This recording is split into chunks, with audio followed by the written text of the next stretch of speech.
सूरजपुर गांव में उस साल गर्मी ने सारे रिकॉर्ड तोड़ दिए थे। धरती तप रही थी, खेत सूख चुके थे, तालाबों का पानी लगभग खत्म हो गया था। गांव के लोग दिन भर अपने घरों में छिपे रहते थे। गरीब परिवारों की हालत सबसे ज्यादा खराब थी। रामू, यह गर्मी तो जान ले लेगी। क्या करें सीता, भगवान ही मदद कर सकता है। बाबा, मुझे बहुत प्यास लगी है। बेटा, थोड़ा पानी उसी गांव में बचाकर पीना धनराज नाम होगा। का एक अमीर व्यापारी रहता था। उसके पास बहुत धन था, लेकिन वो बेहद लालची था। गांव वाले उससे डरते थे।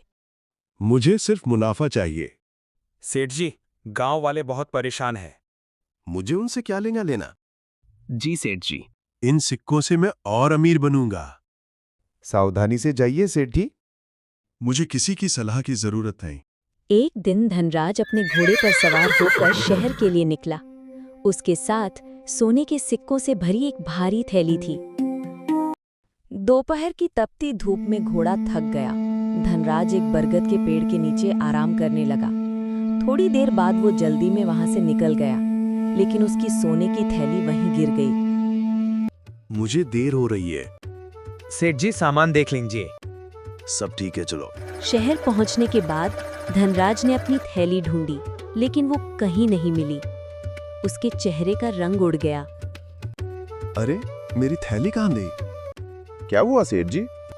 सोने के सिक्कों की थैली गायब है। अब क्या करेंगे? तुरंत गांव वापस चलो।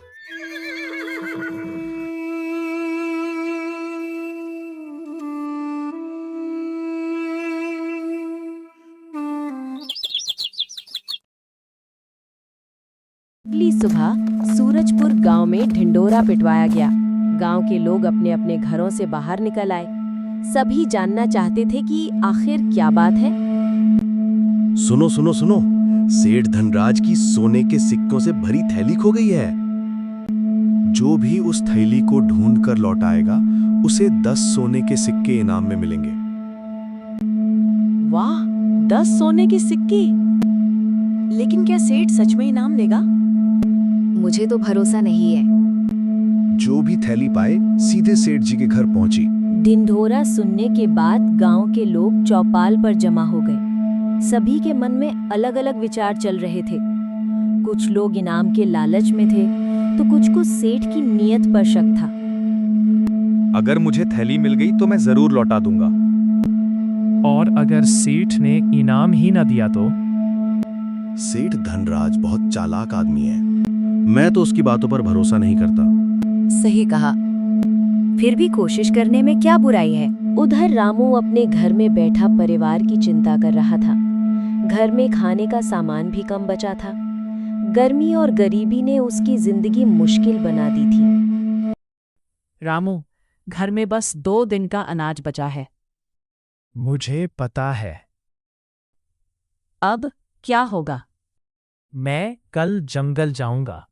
शायद लकड़ियां बेचकर कुछ पैसे मिल जाए। बाबा, हम गरीब क्यों ने? बेटा, मेहनत करने वाले कभी हारते नहीं। क्या हमारी हालत बदलेगी? एक दिन जरूर बदलेगी। 2 दिन बीत गए। पूरे गांव में थैली की खोज हुई, लेकिन किसी को कुछ नहीं मिला। सेठ धनराज की बेचैनी बढ़ती जा रही थी। क्या किसी को थैली वहीं? नहीं सेठ जी, पूरा गांव निकम्मा है। लोग खोज रहे हैं। मुझे मेरे सिक्के चाहिए।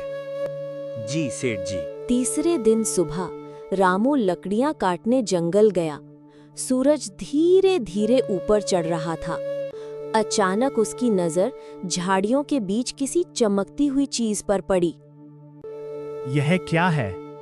कहीं ये वही खोई हुई थैली तो नहीं?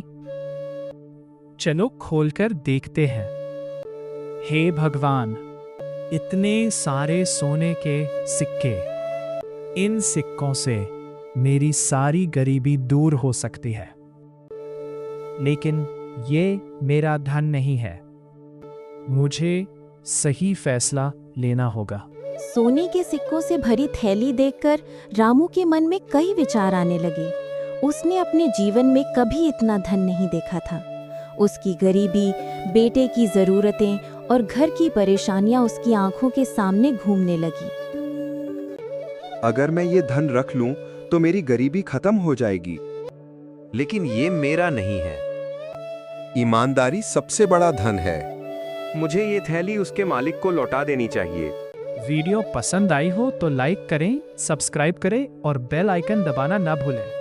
अगर अगला पार्ट चाहिए तो कमेंट में पार्ट 2 जरूर लिखें।